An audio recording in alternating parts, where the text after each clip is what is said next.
আমার নাম মোহাম্মদ নাসের আলী গাজী। আমার ছেলে, তার নাম মোহাম্মদ মইনুজ্জামান গাজী।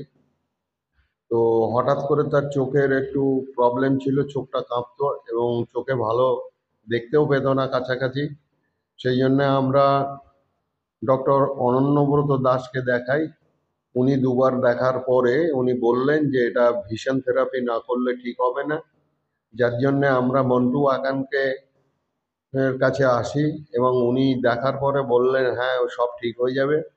তা আমরা 4 মাস ওকে এই জায়গাতে মন্টু এখন ডাক্তারবাবুর ওখানে দেখিয়েছিলাম।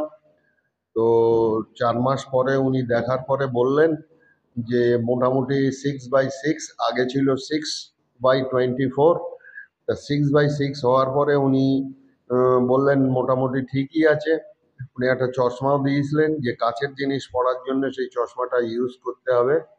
তো আর এখানে যারা অ্যাসিস্টে আছে তাদের মধ্যে রাকিবের সঙ্গে যথেষ্ট ভালো সম্পর্ক হয়ে গিয়েছিল এবং রাকিবের ব্যবহারও খুব ভালো, কথাবার্তাও খুব সুন্দর।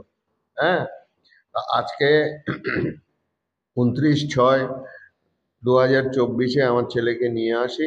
ডাক্তারবাবু দেখে উনি বললেন না মোটামুটি সবই ঠিক আছে, তবে ওকে মোবাইল দেখাটা কমাতে হবে, না হলে ইঞ্জেকশন দিয়ে দেবো।